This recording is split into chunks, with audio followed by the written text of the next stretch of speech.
Olá a todos, olá a todas que irão assistir esse vídeo. Muito bom dia, boa tarde, boa noite, independente do dia, do horário que você estiver assistindo.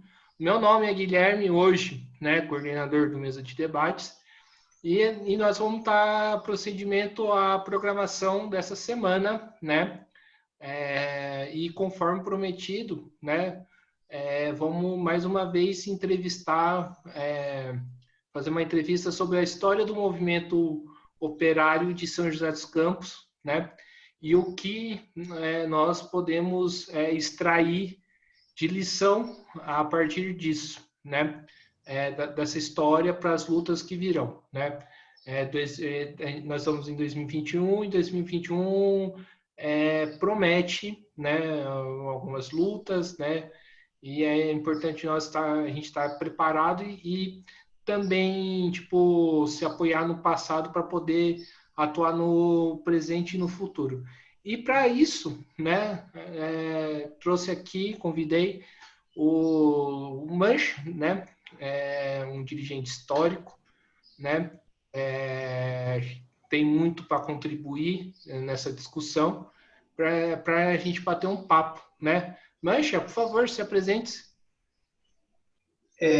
Bom dia, boa noite, boa tarde a todos os internautas, boa tarde, Guilherme. Eu sou Mancha, me chamo Luiz Carlos Prats, conhecido como Mancha, eu sou metalúrgico de São José dos Campos e trabalhador da General Motors e milito no movimento operário há 4 décadas. Sim, Mancha, então vamos começar a entrevista.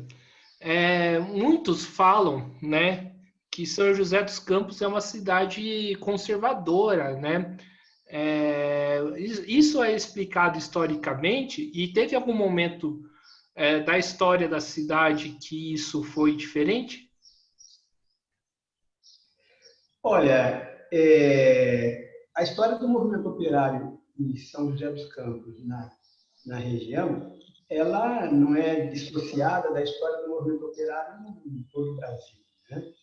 Então, sempre as condições sociais que são postas aos trabalhadores é o que determina aí as suas ações.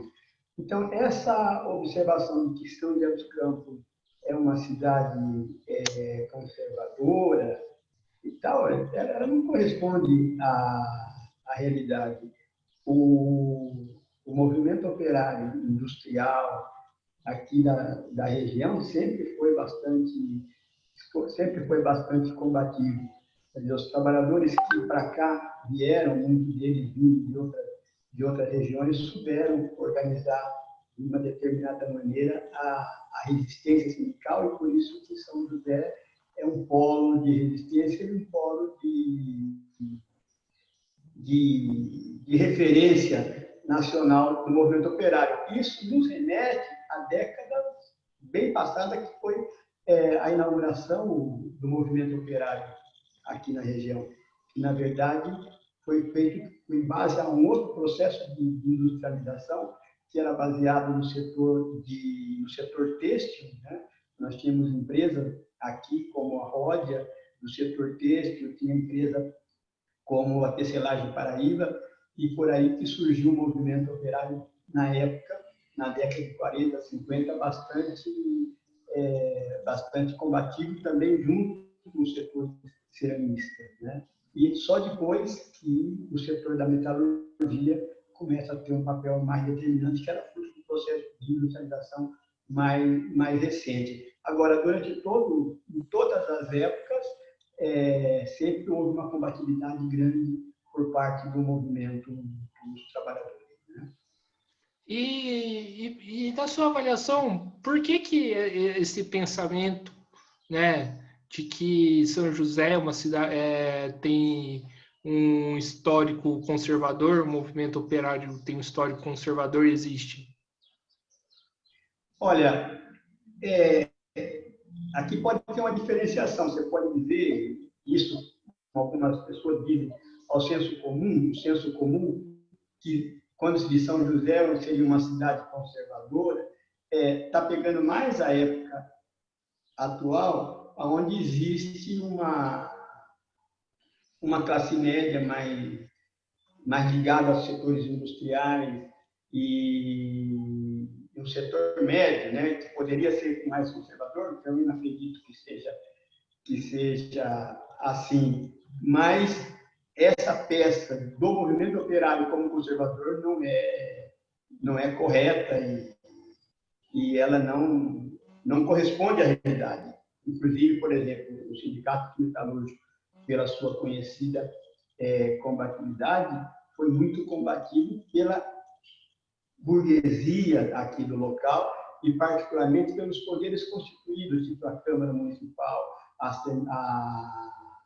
a Prefeitura, tal, sempre obedecendo à lógica empresarial. Mas o movimento operário em si sempre foi um elemento de vanguarda e uma referência para os trabalhadores no país inteiro.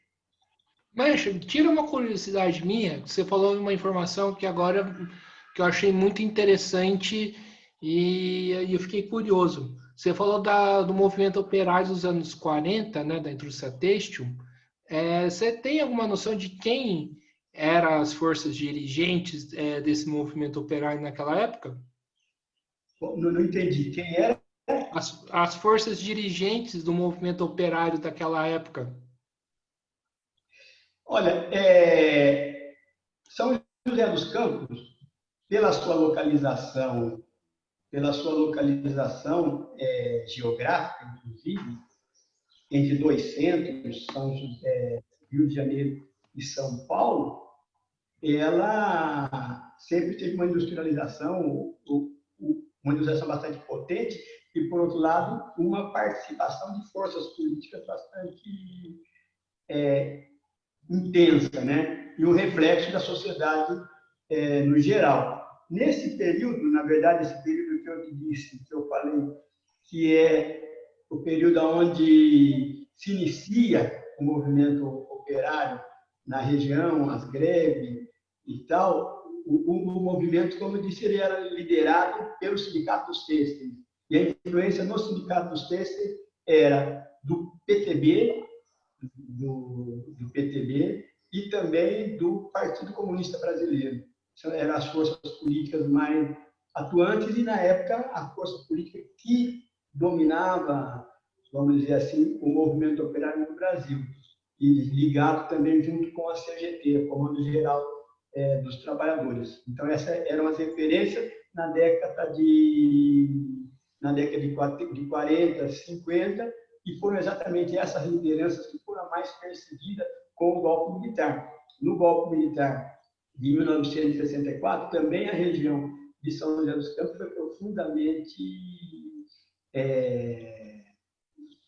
atacada, né? Os dirigentes foram perseguidos, houve muitas prisões, tal. E aí também existia uma influência aqui no Vale do Paraíba, em particular, na cidade de São José dos Campos, do Partido Comunista Brasileiro também, que depois entra no MDB, à época, dois partidos, MDB e Arena, e eles que têm a dominância do movimento operário na região, até a década de 80, com o surgimento do PT.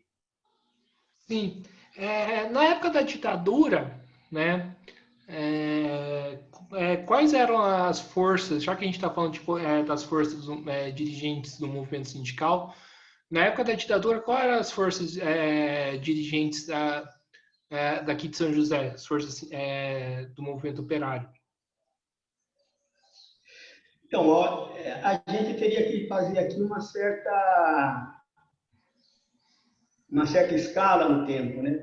Como eu disse, a primeira etapa, foi não a época da ditadura, mas a época do governo desde Vargas, e essa primeira época da industrialização centrada aqui na região, na indústria têxtil e na indústria de cerâmica, outra empresa importante, a Cerâmica Vaz também, esses setores eram ligados ao varguismo, ao PTB e também ao Partido Comunista.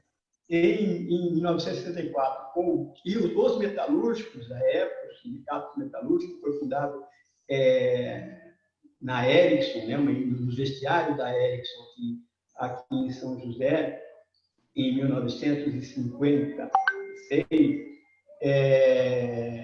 tinha um papel foi importante como elemento de organização, mas tinha uma política que era bastante assistencial também, vinculado, vamos dizer assim, à ala direita do sindicalismo na época, mas um papel fundamentalmente assistencial, e que não, e por isso mesmo sofreu mesmos ataques na época do golpe militar. O golpe militar de 64, ele visa esses setores que eram os setores mais combativos. Isso na sua primeira fase. E aí também existia uma predominância importante do Partido Comunista Brasileiro e de setores aqui da intelectualidade, do movimento estudantil, os setores das universidades que começavam a surgir na época, né? Que expressaram um pouco essa diferença no primeiro ataque do regime militar. Agora, depois houve todo um processo de reorganização do movimento operário nacional, que expressou aqui, que aqui também teve a sua expressão na época da ditadura, né? Porque o governo militar prendeu pessoas, prendeu trabalhadores, proibiu greves, impôs um arroxo salarial bastante grande e, ao mesmo tempo, interviu nos sindicatos. Então, ele colocou à frente dos sindicatos, aqueles sindicatos que eram mais combativos, ele colocou direções que tivessem a seu... intervenção mesmo, intervenção direta no sindicato, que era permitida pela Constituição, era permitida pelo governo dos militares. Tá? Então, e aqui em São José não foi diferente. Agora, na década de 70, ainda sob a ditadura, começou um movimento operário que rechaçou a isso, né? Porque a maioria das correntes no golpe militar, na maioria não, no golpe militar, o movimento operário era dirigido pelo Partido Comunista Brasileiro e apoiava o governo do João Goulart. Eles diziam que não era necessário, que não ia ter golpe, porque o movimento operário tinha muita força, e eles também achavam que tinha muita força junto aos militares, não resistiram ao golpe, foram massacrados, digamos assim, levaram um revés. Isso fez com que, no movimento operário, nas organizações, começou a haver uma grande repulsa em relação à política do Partido Comunista Brasileiro, que era de fazer conciliação com a burguesia, de fazer conciliação de classe. Eles pregavam que devia haver uma revolução ou uma transformação democrática com os setores do empresariado nacional. Essa era a pregação do Partido Comunista. E aplicavam no movimento operário essa política, e por isso se aliaram também, mesmo depois da ditadura, aos interventores, aos pelegos no sindicato. Então, na década de 70, surge o chamado novo sindicalismo, que, na verdade, é uma extensão do velho sindicalismo, em São Bernardo do Campo, que dá os primeiros passos na construção da CUT. E aqui em São José, esse sindicalismo também tem uma expressão, em primeiro lugar, na igreja, né, setores vinculados à igreja, e aqui em São José nós tínhamos, desde o Ari Russo, que foi um dos presidentes do sindicato de São José, que era ligado ao MDB, depois tivemos o Zé Luiz Gonçalves também, que era ligado à igreja e ligado aos setores que começaram no PT, e os trotskistas da Convergência Socialista. Na época, o Ernesto Gradella, o Toninho, a Amélia, que também era da Convergência. Então, que foi parte desse movimento aqui na região, que depois dá origem à Central Única dos Trabalhadores.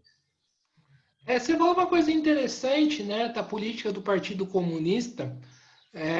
Hoje a gente acompanha nas redes sociais que existe um interesse principalmente por parte da juventude, né, pelo próprio stalinismo, por uma ideia que, na minha avaliação, uma visão totalmente equivocada do que seria o Stalin, do que seria o stalinismo. Você acha que a história, toda essa história que você está contando aqui para a gente, pode servir de lição para os mais jovens? Não, é lógico, porque, na verdade,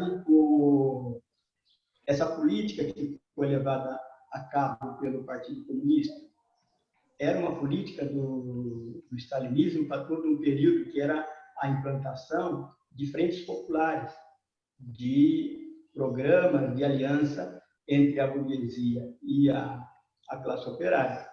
E aquilo, o Partido Comunista, eu estou contando, não é uma piada que eles falavam que eles estavam com o João Goulart, eles estavam no poder, ou que não tinha condição, porque existiam não existia condição de golpe, porque havia dentro dos militares uma ala nacionalista que não permitiria, disse que eles teriam supostamente muita influência entre os militares. Nada disso aconteceu. Então, o próprio surgimento do PT, depois, o surgimento do PT, já foi uma negação completa da experiência do stalinismo no Brasil, da experiência de conciliação de classe. Agora, desgraçadamente, depois também o PT veio assumir o mesmo caminho, que é o caminho de conciliação de classe, quando ele já teve uma projeção política maior, né? Projeção política maior. Então, essas ideias, a ideia do stalinismo, a ideia de frente ampla, a ideia de frente popular, não é nova, são ideias completamente testadas, exercitadas, seja pelo PST e também depois pelo Partido dos Trabalhadores no governo, que também foi uma expressão de uma política de conciliação de classe, de aliança de classe, não de ruptura. Então, acho que tudo isso é uma experiência histórica para a juventude, né? E talvez um pouco pela falta de informação, hoje tem essa campanha que, na minha opinião, também tem que ser combatida, porque o stalinismo, dentro do movimento operário, ao contrário de pregar ou de fazer democracia, ele foi um câncer dentro do movimento operário, no sentido de asfixiar, de acabar com a democracia dos trabalhadores, de acabar com a liberdade de discussão, com acabar com a democracia operária. Essa é a função do stalinismo, exatamente para esmagar a democracia dentro do sindicato, das organizações de massa. Sim. E você também falou da questão dos pelegos, né? Os chamados interventores sindicais. Você lembra algum conflito, né? Alguma luta dos trabalhadores contra, digamos assim, a chamada pelegada daquela época? Sim. Então, na verdade, o surgimento das greves do movimento operário, ela se dá em 1977. Em 1977, a primeira greve que acontece na Scania, depois existe a greve de 78, e em 79 existe uma extensão da luta dos trabalhadores, em particular dos trabalhadores do Estado de São Paulo, uma grande campanha salarial, que tem uma greve que ela inicia no ABC, em São Bernardo, que se estende a Santo André, que se estende a Campinas, e aqui em São José dos Campos também.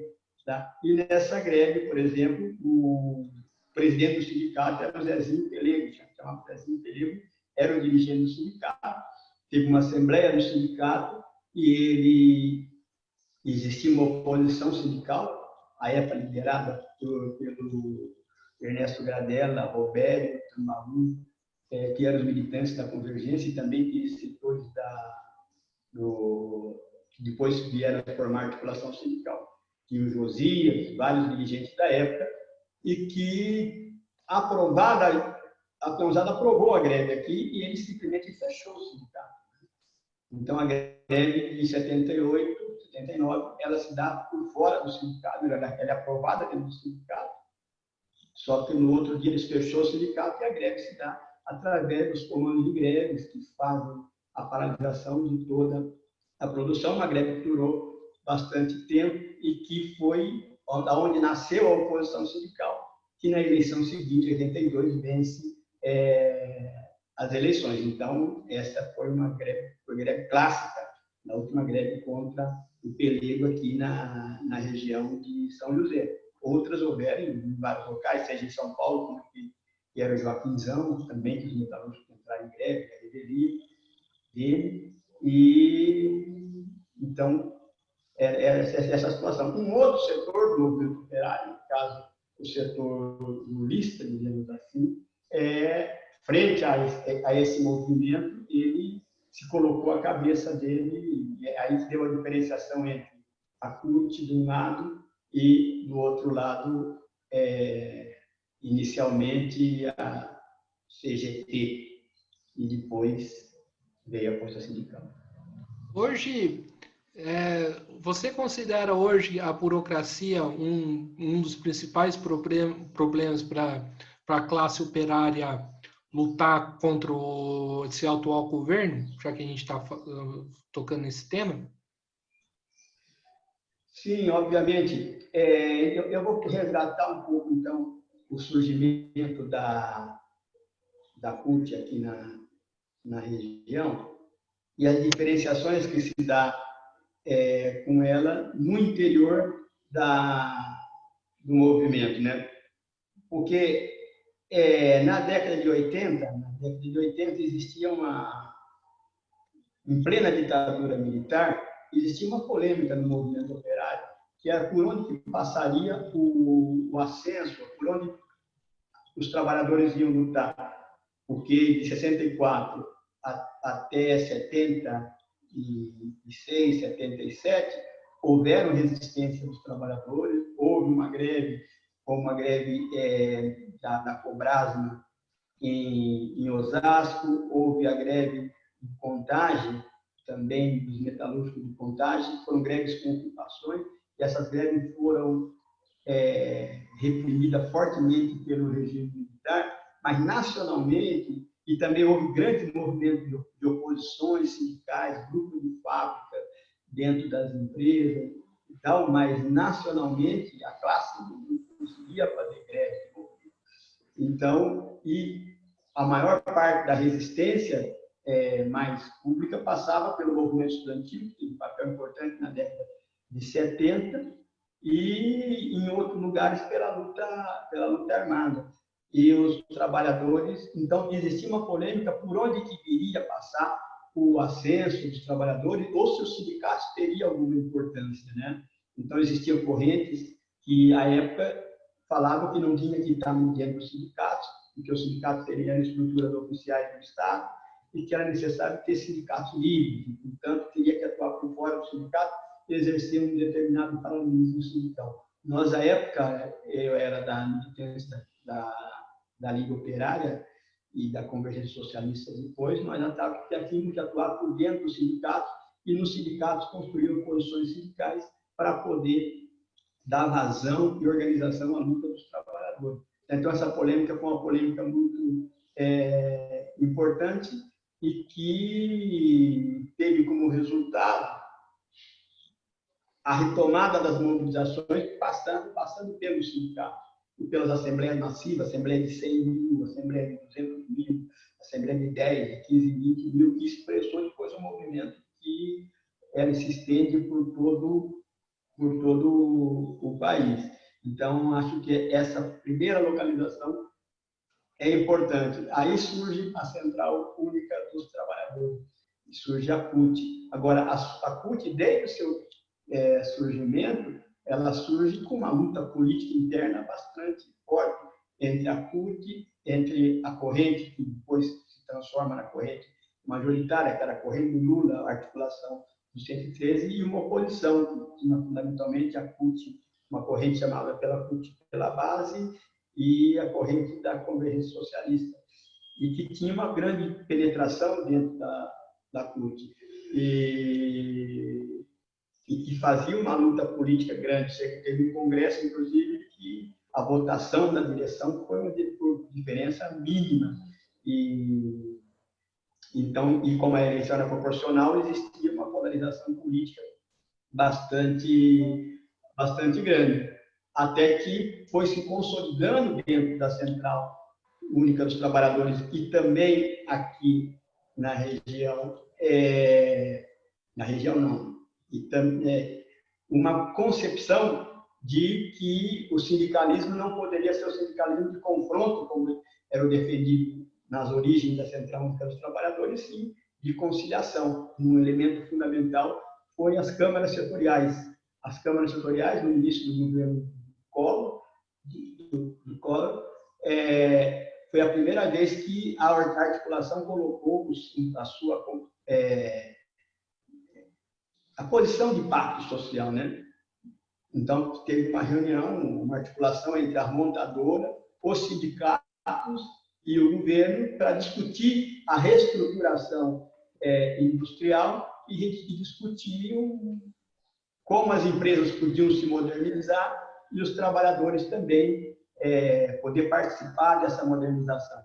Então, aqui em São José houve uma resistência bastante grande a essa política dos pactos sociais e essa política de câmaras setoriais. O sindicato metalúrgico aqui foi radicalmente contra isso, e os metalúrgicos também rejeitaram na Assembleia aqui essa coisa, que levou, inclusive, posteriormente a uma divisão entre a direção do sindicato, entre um setor que era contra as câmaras setoriais e o setor que resolveu fazer um sindicato mais amigável, mais afável e tal, que expressou, inclusive, aqui nos metalúrgicos, numa crise profunda, a necessidade de antecipar as eleições, e daí teve uma eleição antecipada com uma disputa entre a chapa de oposição, ou a chapa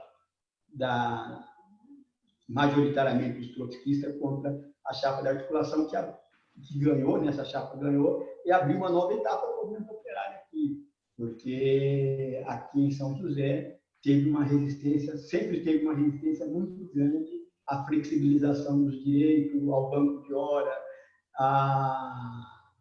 enfim, à política de conciliação de classe, e que levou, posteriormente, depois do governo Lula, à fundação da CST Comum. A Convergência Socialista, que hoje é o PSTU, ela é a principal força, né, dentro dos sindicatos aqui em São José. Me corrija se eu estiver errado. Essa força, pelo que eu acompanho, ela não é meio desproporcional em relação a outros campos políticos da cidade, por exemplo, em eleição, né? Por que existe essa desproporção, esse algo que não é proporcional, né? Muito forte no sindicato, mas em outros setores da cidade não tem tanta força assim? Olha só, a história um pouco, até agradeço essa pergunta, porque eu acho que dá para a gente fazer um pouco do histórico, da parte mais, vamos dizer assim, não mais atual, mas que tem a ver com a situação atual também do movimento operário na região. Como eu disse, aqui, quando a oposição sindical ganha o sindicato, que foi na década de 80, é uma composição onde, nessa composição, são forças do MDB e forças que depois vieram formar o PT, como o José Luiz Gonçalves. A Convergência Socialista, ela tinha uma chapa que perdeu a eleição, foram 3 chapas, e uma chapa perdeu a eleição, e daí tinha o segundo turno entre as 2 chapas mais votadas. E a chapa da Convergência, à época encabeçada pelo Ernestina Della, apoiou a chapa do Ari Russo. E eles venceram as eleições no Sindicato dos Metalúrgicos. Na gestão posterior, daí já houve uma composição, foi quando entrou o Antônio Donizete na direção do sindicato, junto com outros companheiros também que eram da Convergência.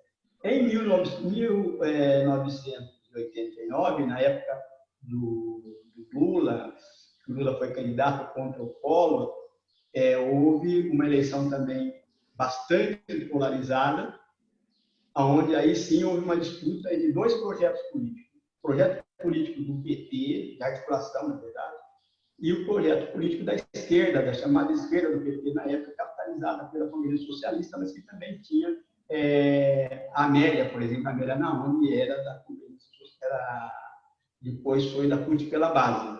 Era da Convergência, depois foi da CUT pela base. Então foi uma polêmica essa disputa. E eu acho que essa disputa marcou o movimento operário na região, porque a vitória dos trotskistas, a vitória da chapa ligada à esquerda do PT e da CUT, criou uma referência no movimento operário nacional e também no movimento operário regional e uma dominância desse setor da CUT aqui na região.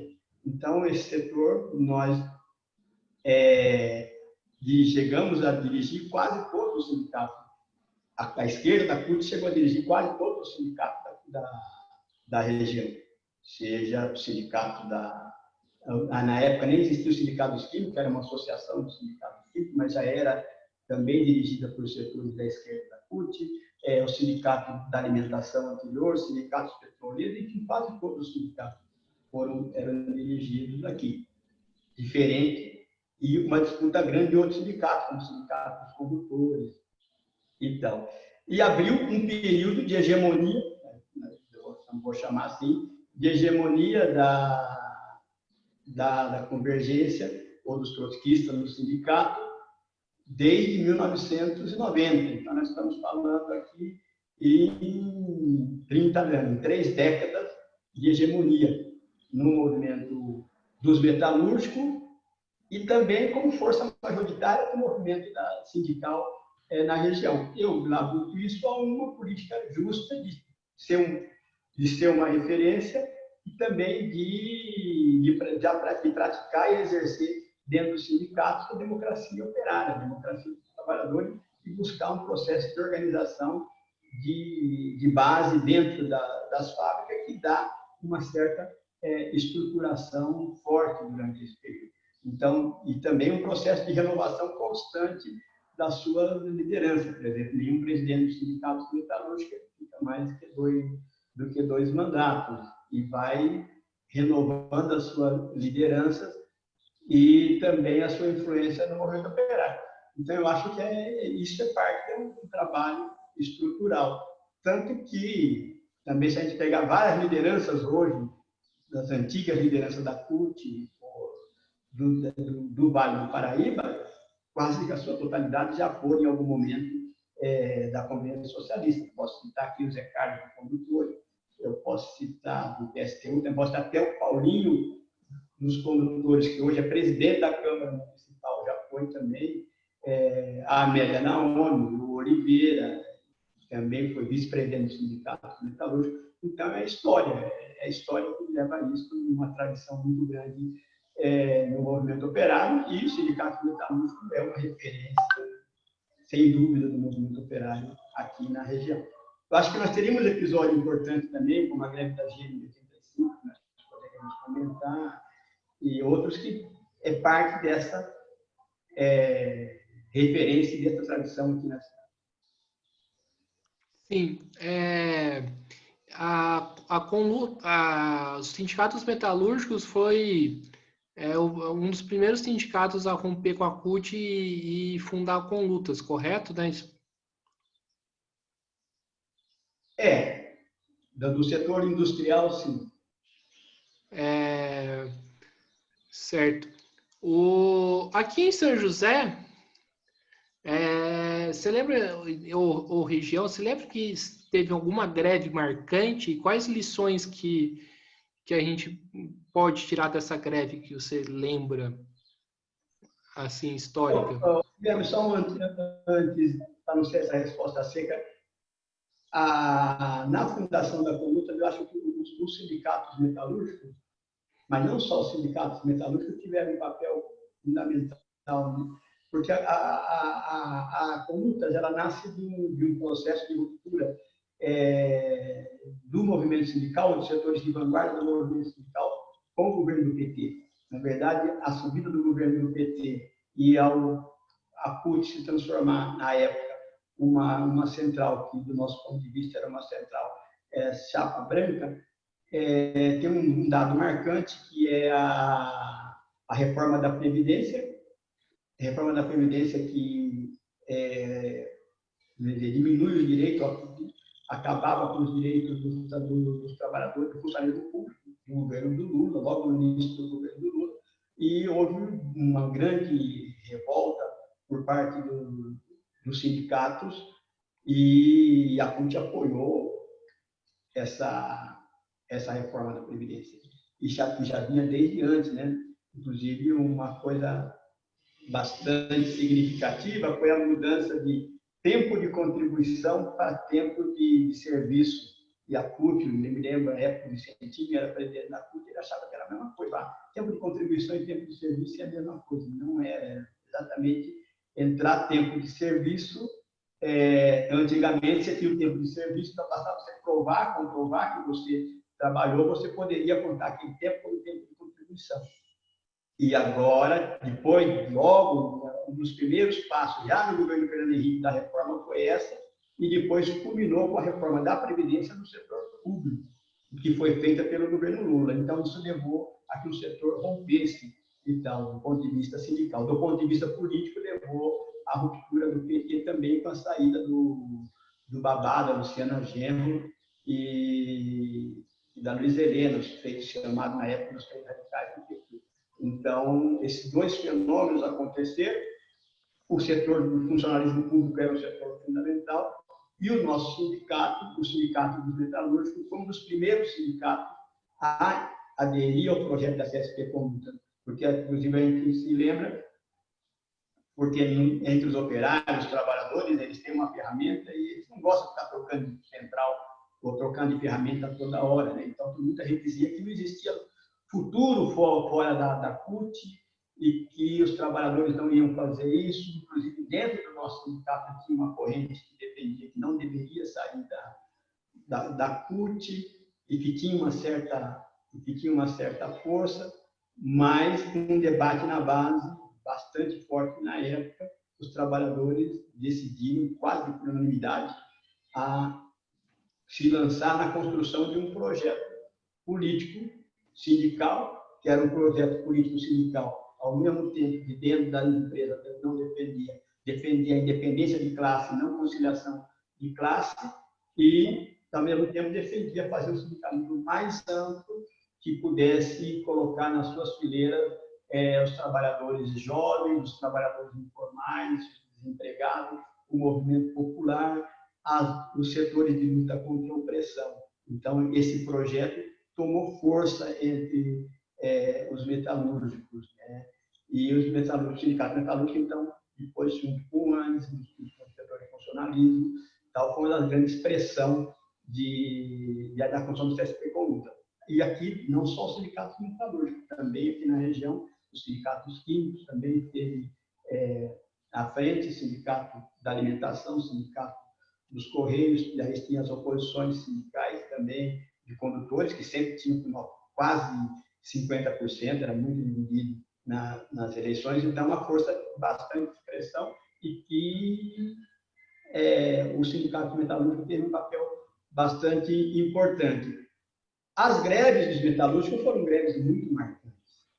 Então, eu vou tentar falar, primeiro, a greve de 85, na GM, foi uma greve que se transformou numa referência nacional, uma greve de ocupação de fábrica, que culminou depois com a redução da jornada de trabalho para 44 horas na Constituição, porque a jornada de trabalho era 48 horas. Então, era uma greve que se desenvolvia normalmente com uma reivindicação sindical. Existia comissão de fábrica, existia os dirigentes sindicais dentro da fábrica, a empresa, o pessoal estava dentro da fábrica, mas eles iam se revezando entre os turnos, você entrava para trabalhar, não trabalhava, fazia greve, e depois chegava outro turno, te rendia e você ia fazendo esse revezamento, até que a empresa resolveu demitir toda a direção do sindicato e demitir toda a comissão de fábrica e toda a vanguarda.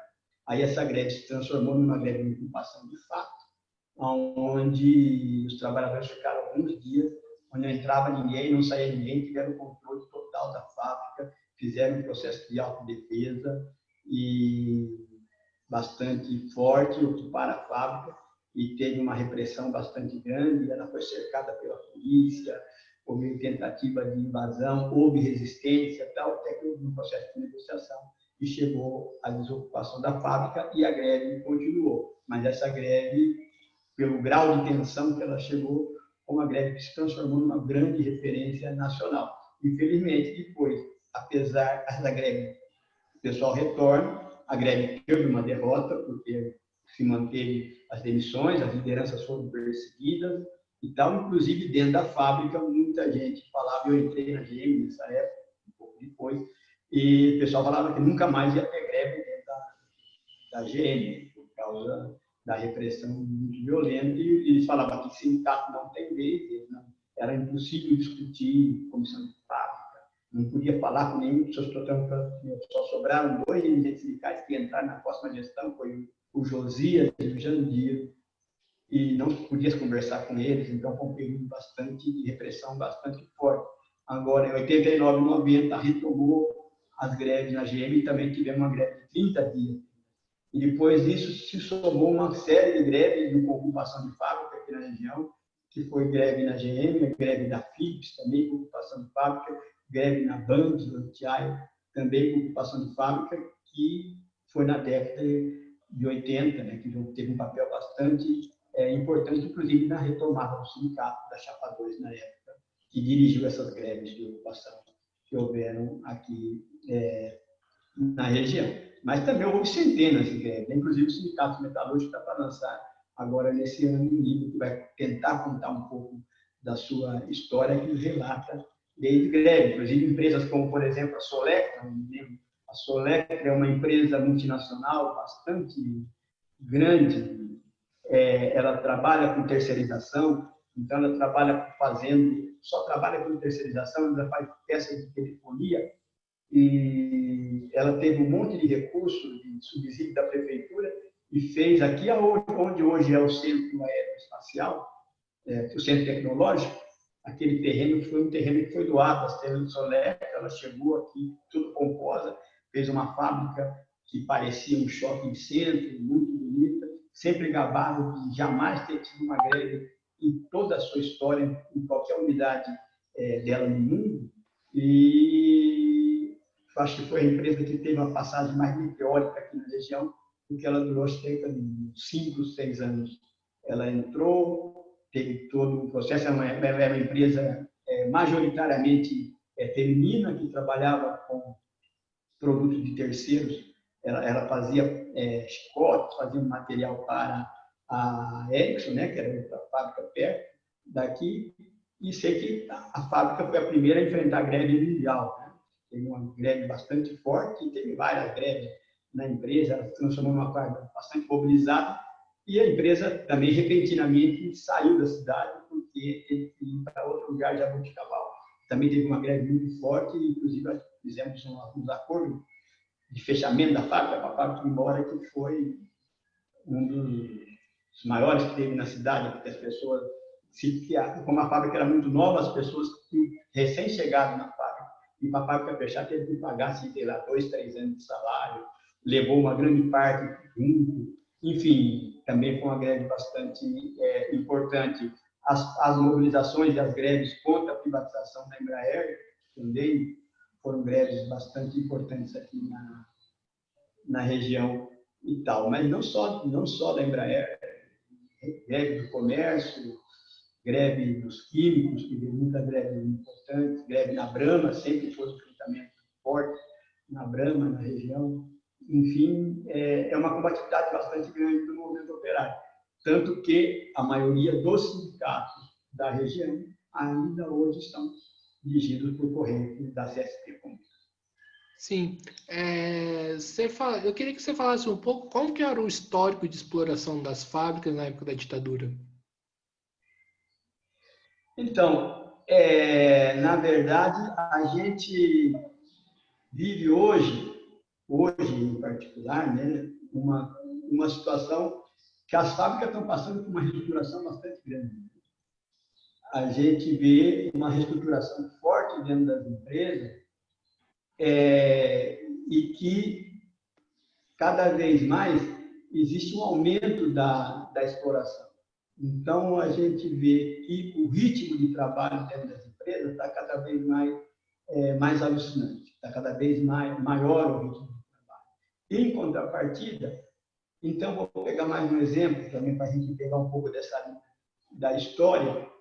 Se a gente pegar a Embraer, um trabalhador na Embraer, na época que ela era estatal, ou até a década de 90, aqui era uma verdadeira elite da cidade, porque ele recebia um salário que era fruto das lutas, das mobilizações,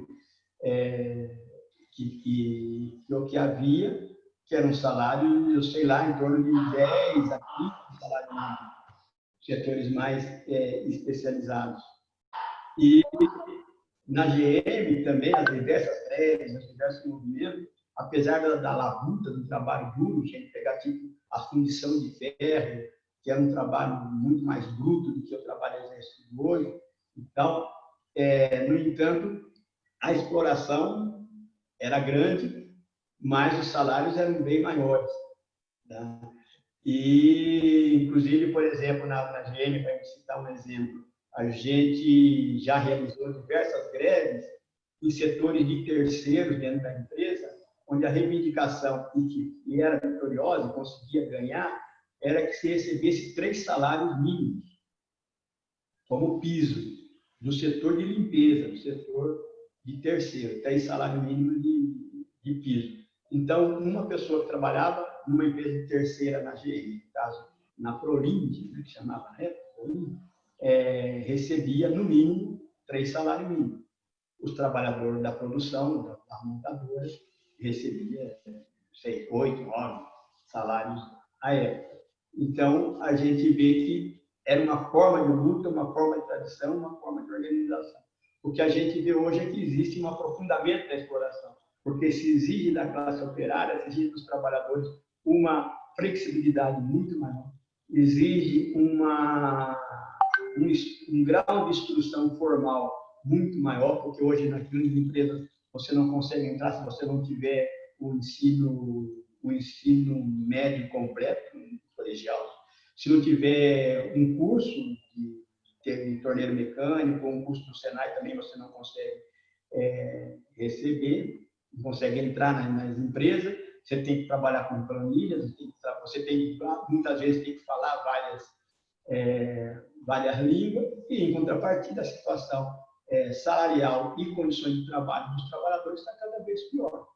Então a gente está vendo empresa como a maioria das empresas hoje que está pagando um piso de não chega a 2 salários, chega a 1,5 salário, para fazer a contradição que eu falava entre o trabalhador de terceira na década passada, que era 3 salários, agora o trabalhador da empresa mãe, digamos assim, receber 1,5 salário no máximo, que é o que está posto aí. Então, a gente vê que existe uma exploração muito grande da juventude, dos novos setores, e que impõe também uma forma de organização maior e um enfrentamento maior a esta exploração. Né? Então, eu diria que, apesar de todas as mobilizações, as lutas heróicas travadas por toda a geração passada e as gerações atuais, e as mobilizações de 2013, tudo que houve, a situação da classe trabalhadora é cada vez pior. E isso daqueles que estão formalizados. Aqueles que estão informal está cada vez ainda mais pior, como a gente vê, trabalhadores de aplicativo e tudo mais. Então, a gente vê que o crescimento da produtividade, o aumento da produtividade, o aumento da técnica não tem servido a que a classe operária, os trabalhadores tenham algum tipo de benefício. Ao contrário, todos os investimentos, inclusive o novo investimento agora da indústria 4.0, os investimentos previstos pelas empresas, eles estão sendo previstos para automatização, para ter mais robô, para ter mais aumentar mais a otimização dos custos, né, diminuindo cada vez mais os seus custos, não para melhorar as condições de vida dos trabalhadores e tal. Então, isso impõe para a gente, e impõe para o movimento sindical, cada vez mais, que é necessário uma saída estratégica do país, que é necessário o aprendizado que fica de décadas de luta, que sem uma revolução social, sem uma mudança profunda no sistema de produção, que ele seja não só para não para gerar lucro, mas sim para satisfazer as necessidades humanas, as necessidades dos trabalhadores se apropriar do sistema de produção para poder organizar a sociedade, a situação tende a piorar se não houver uma mudança. Então, eu acho isso que está posto para a geração atual, para as novas gerações, porque se depender da continuidade desse sistema, são poucas as possibilidades de nós vermos vitória. Sim. Você falou do PT, né? Qual que é o seu balanço sobre o PT? Bem brevemente, porque isso estaria discussão para uma entrevista, né? Mas qual que é o seu balanço em relação ao PT? Eu acho que sim, né? Realmente daria para muito mais tempo, né? E eu posso falar um pouco sobre o PT, até porque eu fui um dos fundadores do PT, né? O PT foi fundado em 1982 e aquela época, por exemplo, eu estava no Rio de Janeiro e nós fizemos campanha de filiação do PT e tal. E o PT tinha um projeto de ser um partido de trabalhador, um partido classista, um partido que pregava mudanças radicais no sistema. Então, o PT, no governo, na verdade, não só no governo, né? Desde antes, como já coloquei ao longo dessa entrevista, ao longo da sua ação sindical, ao longo de quando o PT começa a ter a primeira prefeitura, que é a prefeitura de São Paulo, ele começa a se adaptar ao sistema. E no governo central, ele foi diretamente um agente da manutenção do status quo e um agente da manutenção do sistema capitalista e, portanto, governou em consonância com os interesses das grandes empresas, em particular, segundo ele, do setor produtivo. Então, por exemplo, todo o trabalho que fez junto à montadora foi exatamente parte dessa estratégia que o PT tinha para governar. Então, na verdade, o PT não governou para os trabalhadores, governou para, segundo ele, para todos, mas ao ser governar para todos, governou mantendo o status quo e mantendo o sistema durante esse período. E como a situação de vida piorou, obviamente, eles também pagam a conta. Se no primeiro momento o PT pôde distribuir, através do Bolsa Família, algumas coisas que era fruto do crescimento econômico na época, com a crise mostrou que isso não tinha nenhum fundamento, porque mudanças estruturais, como, por exemplo, redução da jornada de trabalho, coisas simples, assim, sequer foram feitas pelo PT, que se mostrou dentro do governo uma coisa fiel aos interesses aí dos grandes empresários. A grande desgraça é que isso, do ponto de vista dos trabalhadores, leva a que haja um desgaste muito grande.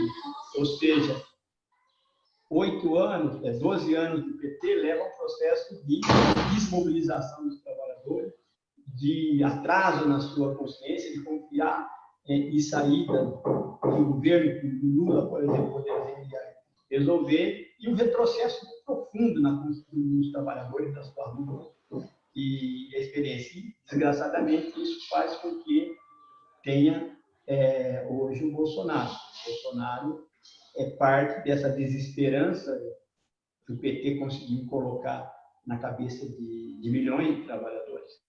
E o Bolsonaro, desgraçadamente, teve uma cor, pelo menos eleitoral, em determinado momento, desses setores que rompiam com o PT. Eu acho que esse é o pior estrago que pode fazer na consciência dos trabalhadores, e agora que foi a gente retomar um caminho de independência de classe, mas com uma estratégia socialista e revolucionária para poder enfrentar a decadência cada vez maior do sistema capitalista. Mancha, você consegue fazer um prognóstico das lutas que podem acontecer esse ano? Olha só, esse ano, todo mundo diz que é difícil ter um ano, que o ano de 1920, o ano de 2020, foi um ano muito ruim, e que o ano de 2021 vai ser melhor. Desgraçadamente, a gente não pode fazer tal afirmação. Quer dizer, existe uma crise profunda no sistema capitalista, existe uma crise grande que eles vão buscar descarregar nas costas dos trabalhadores. Então, as medidas que vão ser tomadas pelos governos vão ser medidas que atacam os direitos. Então, nós teremos mais desemprego, teremos mais miséria, mais. Por outro lado, a tendência, na minha opinião, é que haja uma polarização cada vez maior da luta de classe. Eu acho que se diminuir os efeitos da pandemia, a luta tende a crescer de maneira bastante forte. Eu acho que os acontecimentos de ontem nos Estados Unidos pode ser o início do que pode acontecer em 2021. São crises grandes, são crises profundas, e o mundo pode passar por grandes revoluções, por mudanças, por transformações, por revoltas, por revoluções, por lutas. E acho que esse é o prognóstico para 2021. Ataque profundo e polarização muito grande da luta. Então, você acha que, por exemplo, a questão da vacina é importante? É fundamental a questão da vacina, principalmente em se tratando do governo Bolsonaro, que é um governo genocida, que menospreza a ciência e menospreza também a questão da vacinação. Então, todas as vezes que ele fala exatamente contra a vacinação, ou coloca em dúvida. Então, na verdade, nós estamos em guerra contra a Covid-19, e nessa guerra o general, que seja o presidente da República, está do lado do inimigo, porque não ajuda em nada no combate à Covid. Então, a tarefa de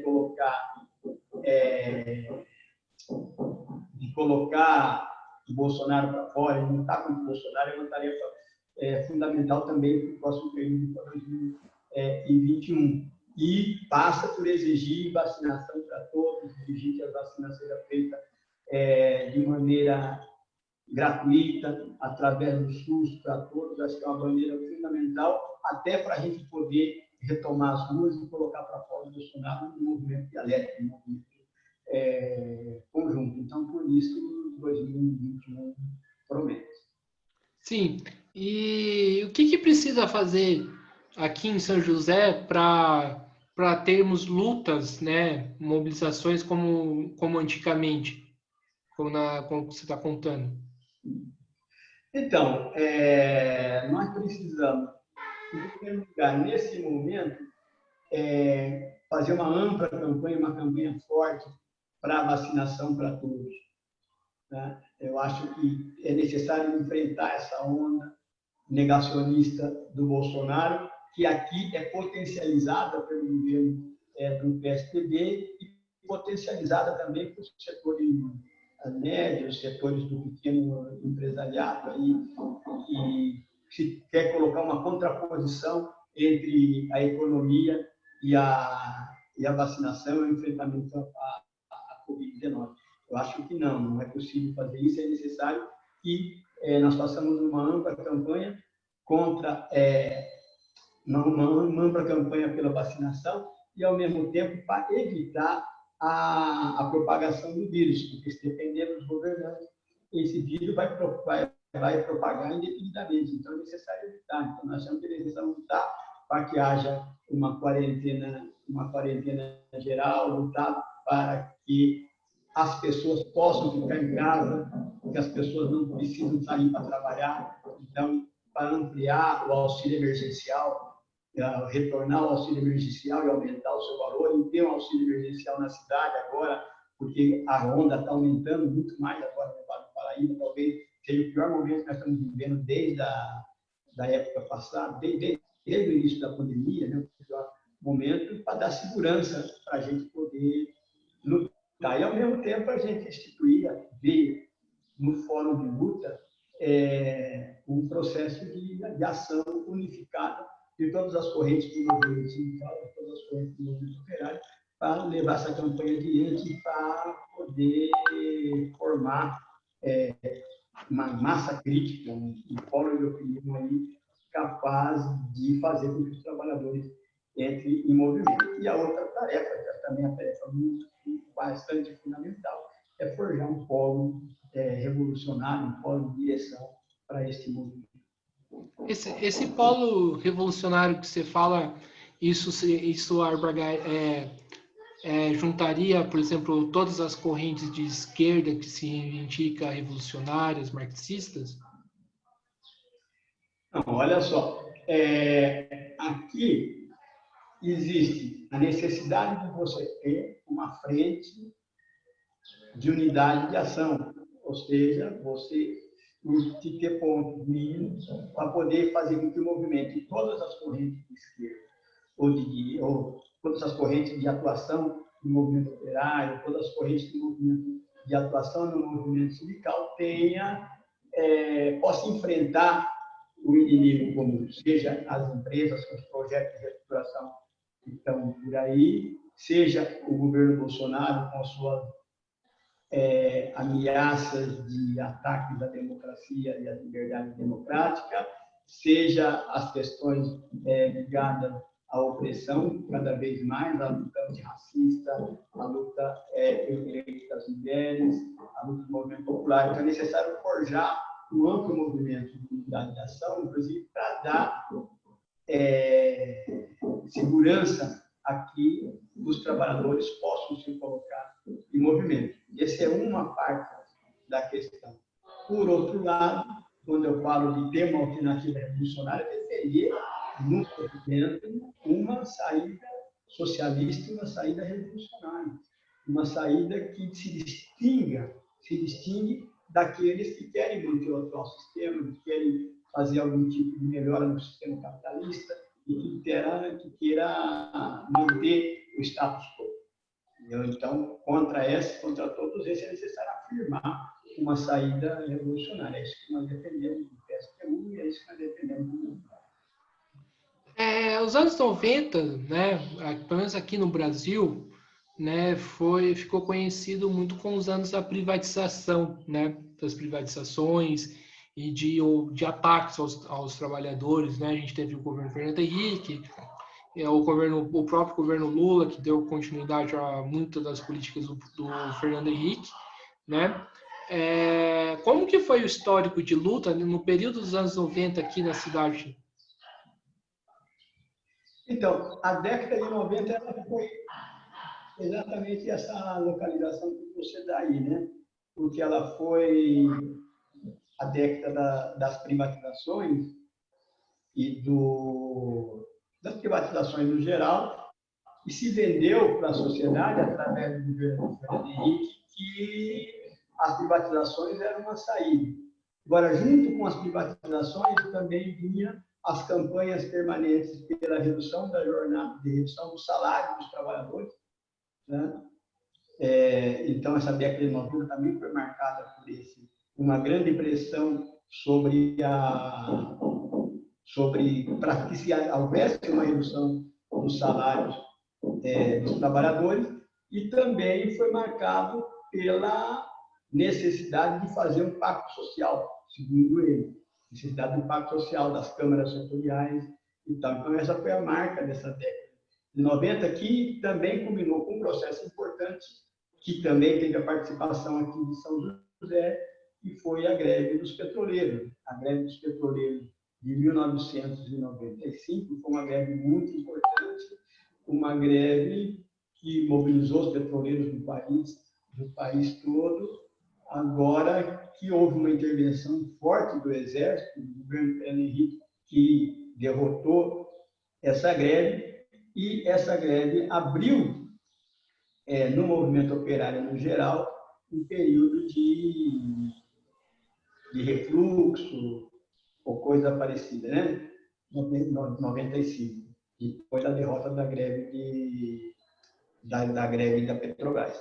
A greve da Petrobras aqui também teve muitos demitidos, e também foi uma greve derrotada. E acho que essa foi a marca dessa década. Agora, contraditoriamente, aqui na região também foi uma década de resistência, porque, por exemplo, a proposta de redução da jornada, de redução do salário, ela foi rechaçada em todas as empresas, em grande assembleia. Então, diferente de outras regiões, onde o sindicato impulsionaram a redução de salário, aqui não houve redução de salário. Nesse período, houve uma campanha bastante grande. Assim também como houve, apesar de uma situação geral de uma onda mais defensiva, houve um processo de greves em muitas empresas. Foi a época que houve greve na Philips, depois houve greve na Band, houve greve em várias empresas, em várias categorias aqui, aí nessa região. E, ao mesmo tempo, foi onde maturou a proposta de um sindicalismo mais de resistência, e não simplesmente um sindicalismo propositivo. Então, foi um período onde o sindicato metalúrgico, aqui em particular, teve uma referência bastante grande, inclusive no interior da CUT. As polêmicas foram bastante grandes nesse período, porque ele tem uma divisão muito grande de estratégia, né? De um lado, aqueles que queriam mudar o sindicato para ser um sindicato propositivo e, ao final, acaba vencendo o caminho da CUT, e o setor que sempre propôs a resistência a esse caminho, que prega um sindicalismo de combate e a conciliação de classe e um sindicalismo independente. Mancha, para finalizar, né, a gente passou mais de uma hora, né, conversando, foi uma hora bastante produtiva.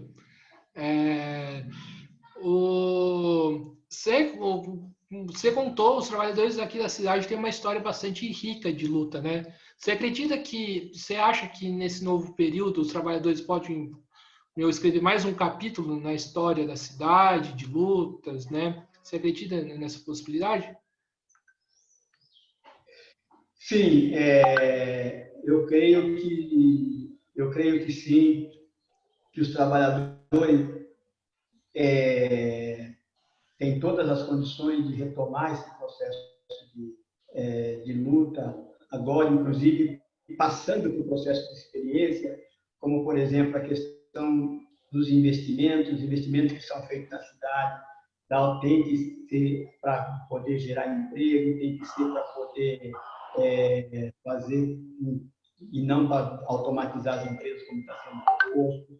E que toda uma geração dos trabalhadores, particularmente a geração mais nova, que hoje é a maioria dentro das fábricas, então, e que está passando por um processo de reestruturação bastante grande, e estão cada vez mais tendo seus salários arrochados, estão cada vez mais vendo que as condições nas empresas são piores, que todo esse discurso que faz as empresas que é necessário parceria, que quanto melhor para a empresa, vai estar melhor para ela. Isso daí, a classe está passando por uma experiência como essa. Eu acho que também a pandemia é uma questão importante, porque ela colocou para todo mundo pensar como deve se viver, como deve ser a vida, que a vida não pode estar gerada lucro acima de tudo, como a gente está vivendo nessa sociedade agora. Enfim, tem toda um momento político agora que vai impor para as novas gerações de trabalhadores agora que é necessário voltar às ruas, é necessário fazer greves, é necessário se mobilizar, mas que, além disso, é necessário lutar por uma nova sociedade. Eu acho que essa é a tarefa que vai estar posta no próximo período, porque senão nós vamos para a decadência total. E a classe operária é aquela que é capaz de fazer esse projeto pela sua disciplina, pelo seu número, pelo seu papel na produção, ela é capaz de levar essa tarefa aqui. Eu acho que essa é a mensagem para a nova geração, para os trabalhadores, se apoderar da sua história, se apoderar da sua experiência histórica, desenvolver um novo caminho para as relações sociais. Perfeitamente. Mancha, estamos chegando aqui no final de mais uma entrevista, né, do Mesa de Debates. Primeiramente, quero agradecer por ter aceitado o convite. Eu acho que é importante, né, para gerações como a minha aprender, né, o que aconteceu no passado, para poder extrair as devidas lições, né, e para também, tipo, para chegar fortalecido nas lutas, né? Eu acho que e escutar as pessoas que tiveram um histórico de experiência, né, no passado, eu acho que é fundamental e é um exercício que a esquerda tem que se prestar a fazer, né? Porque para poder aprender, para poder avançar na luta, para poder chegar, né, nessa sociedade, né, sem exploração que você citou inúmeras vezes aqui na entrevista, né? Então eu passo para você as considerações finais.